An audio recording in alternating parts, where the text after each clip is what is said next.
Hey there, welcome to another episode of Psych and Sex Sundays with Dr. Sonya. Today I want to talk about being more present by putting the phone down.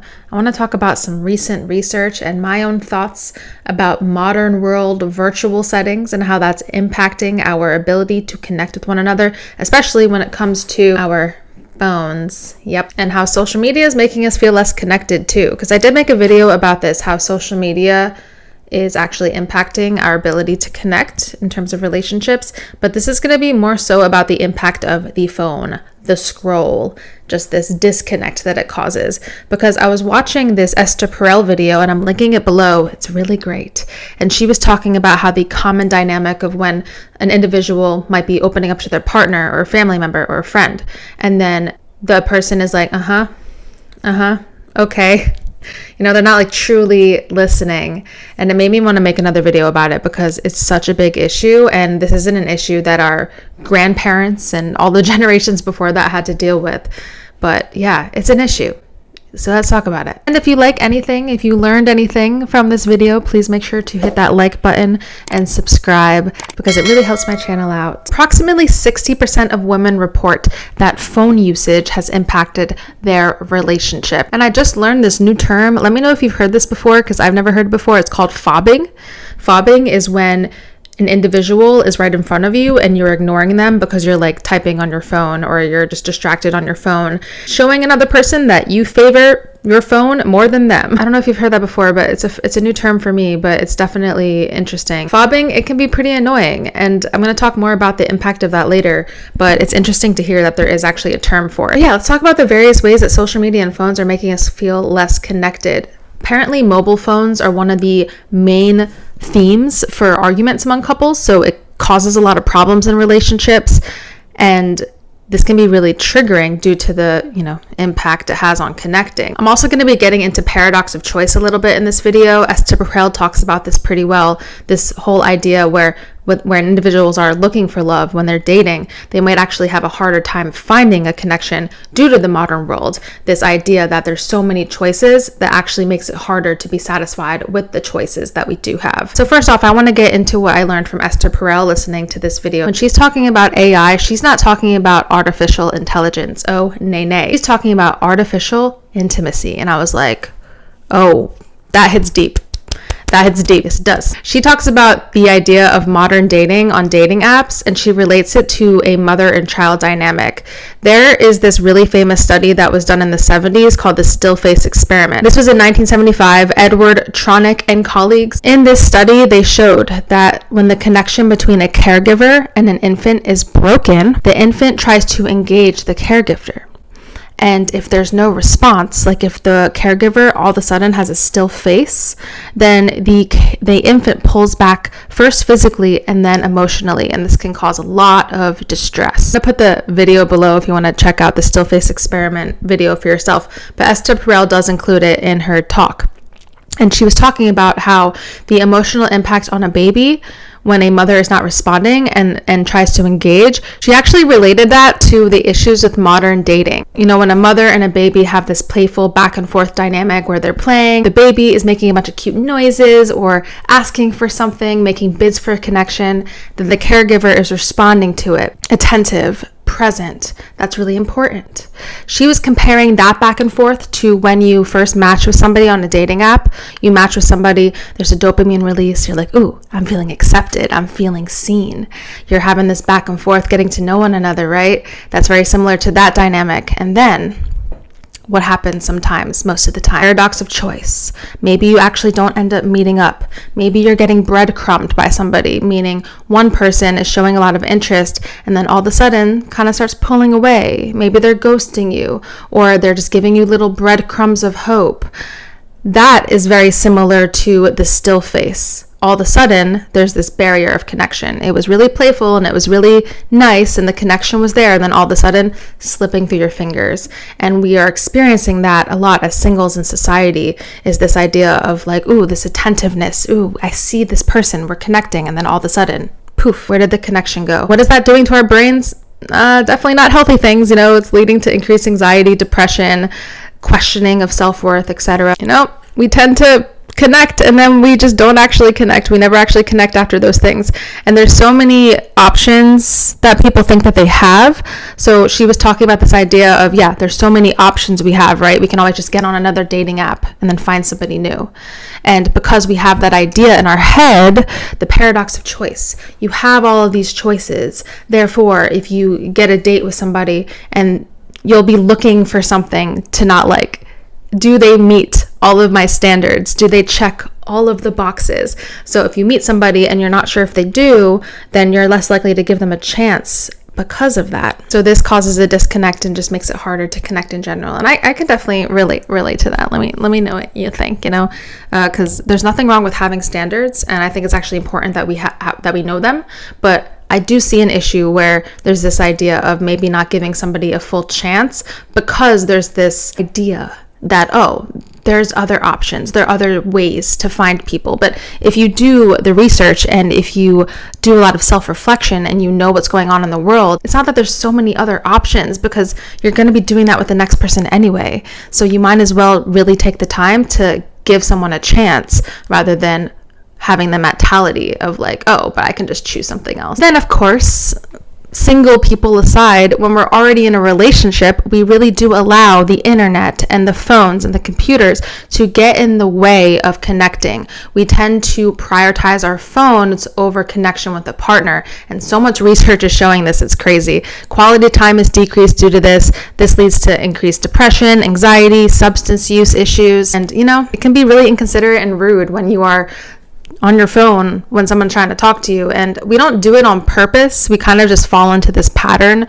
due to the dopamine rush. And I'm going to get more into that in a little bit, but it's a big problem. I also want to talk about the idea of just holding the phone in general. When you're holding a phone, or there's a phone right in front of you when you're talking to somebody, and we might do this unintentionally, so don't feel bad about it. I know I do it too.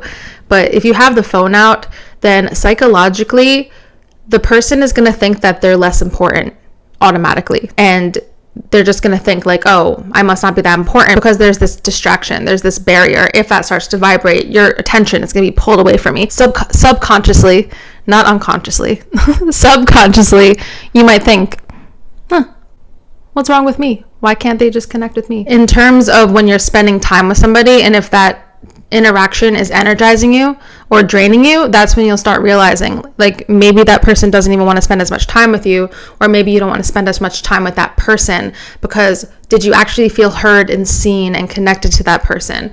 So when we're talking about ideas of like social battery and how much you can actually give, the capacity you have for social interactions, I would argue that having the phone out can actually drain your social battery rather than making you feel fueled. Because sometimes when you're spending time with people, you feel energized. Other times you feel drained. And I really do think phones are irrelevant in this discussion. We don't even really realize how much having the phone out deprives us of connection in relationships.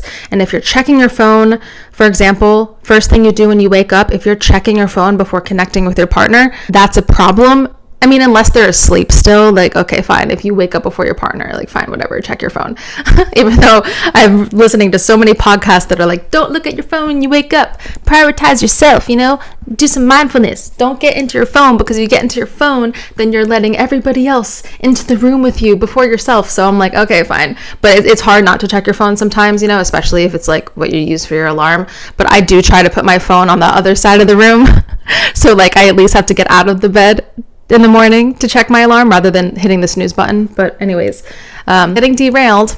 Simon Sinek has some pretty good talks on this. He's very anti-phone, maybe a little bit more than my perspective, but I see what he means. He talks a lot about how the younger generation is becoming really addicted to phones. Like they are struggling because there's so many aspects of our life now, like modern world, that there's instant gratification. Like if you want groceries, you can just order it right away. Want takeout right to your doorstep.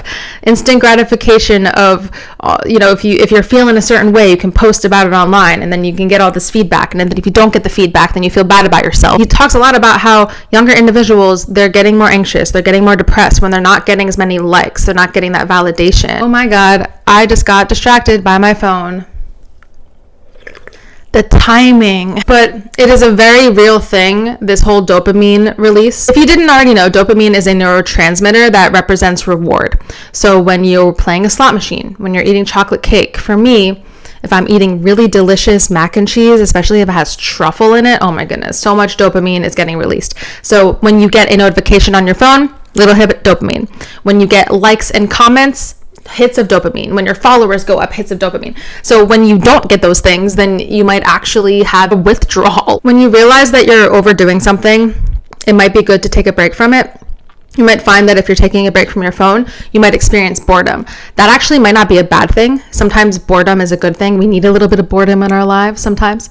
And if you notice that you're having a hard time not reaching for your phone, that might be a good time to actually self-reflect and be like, okay, I might need to take a break from this thing if I'm able to, because, you know, a lot of the time our work and productivity is related to our phone. No, productivity in moderation too, okay? We can't always be productive. We have to recharge sometimes. With phones, we start to rely on social validation. It makes us feel like we matter. And not feeling worthy or not feeling enough is a very common core belief. I mean, I don't have to be a therapist to know this, but I am a therapist, so I get reminded of this often.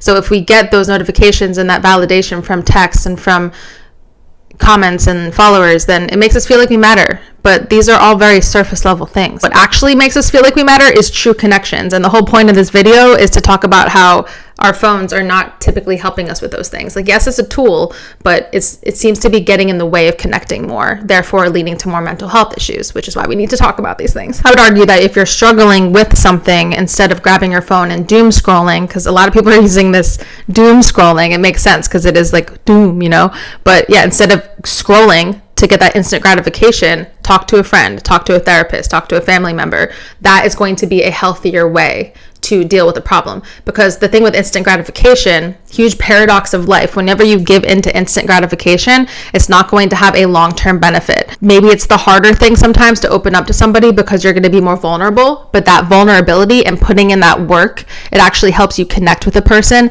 and then therefore you get the long-term benefit. So there's so many things in life that are similar to that. You put in the work now, you go on that walk now, you're going to feel better long term, rather than I'm feeling pretty crappy, so I'm just gonna eat a bag of Doritos. But yeah, not a long term effect, but it'll feel pretty good in the moment. Not that there's anything wrong with having snacks, but that was the analogy that jumped into my brain, okay? Because Doritos and that dopamine is a real thing. Speaking of paradoxes, I really liked this paradox that Esther Perel said in one of her talks, and the talk is linked below that I listened to earlier, by the way. I might listen to it again because it was good. Artificial intimacy, AI, we need to think about these things. She said, much of life isn't problems that we need to solve. However, paradoxes we can learn to manage. I was like, that is so true. Some problems in relationships are not solvable, you know, not like something that needs to be fixed, something that's broken that needs to be fixed. It's just deep. I had to share that. It hit me hard. I was like, that's good.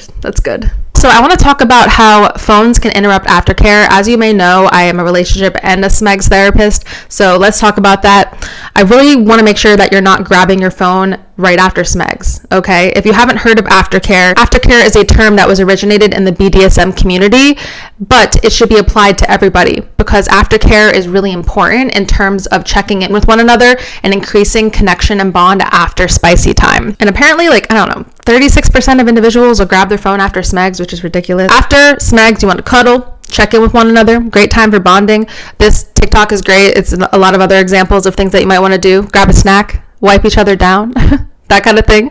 There's a lot of different ways to have aftercare. We're all different, so that looks different for different people. But you want to tend to your partner's emotions and you want to solidify your connection. You're going to enjoy an increase in oxytocin and dopamine during this time, which is really helpful because when you are coming down from an orgasm and from sex, there tends to be a come down, kind of like from a droog, you know what I mean? Because of the come down, that can lead to postcoital dysphoria for some people, which is irritability and negative emotions after having an orgasm. If you have aftercare and a good connection with your partner, you're less likely to have this postcoital dysphoria. And if you didn't already know, neurodivergent individuals, so individuals with ADHD, autism, they might be more prone to rejection in a lot of ways due to their deficiency difficulties. Therefore, aftercare is going to be really important for individuals who have those types of disorders. So yeah, with aftercare, talk about what happened, talk about what you enjoyed, what you didn't enjoy, improvement of what you did in the future. Like, I really liked it when you did that thing where you kissed my neck at that certain time. That was really nice. It's really good to expand on things that are already working rather than criticism. You want to make sure to avoid absolute language and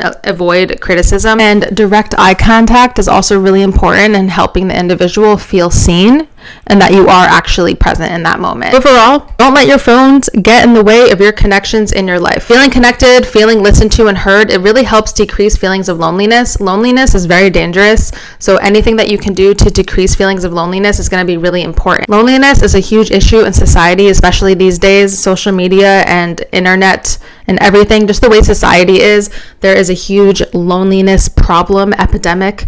So the more that we can work on connecting to people that we care about, the better off we're going to be as a society. And connecting to people actually really does help us recharge. It helps us decrease stress. And I just don't want you to allow your phone to get in the way of that. Even if you're watching me on your phone right now, that's totally okay. And of course, I like phones for what they're useful for, but everything in moderation. If you put your phone away, I guarantee you that whoever you're dating or your friends or family, they're going to feel more appreciated and they're going to feel more truly seen.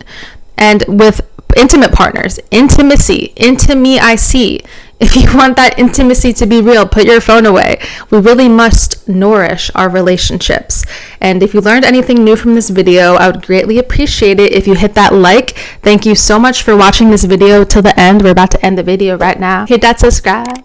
Yeah. And go connect to somebody in person, you know? And keep your phone away. Put it in your pocket. You know what I'm saying? Yeah, I appreciate you for watching. Lots of good resources below. And please, if you have any thoughts about this topic or any feedback, let me know in the comments below. Oh, I almost forgot to say it. My new thing that I've been saying. Everyone, please make pleasurable decisions and decisions because you deserve it and you are worthy. All right, I'll see you next time.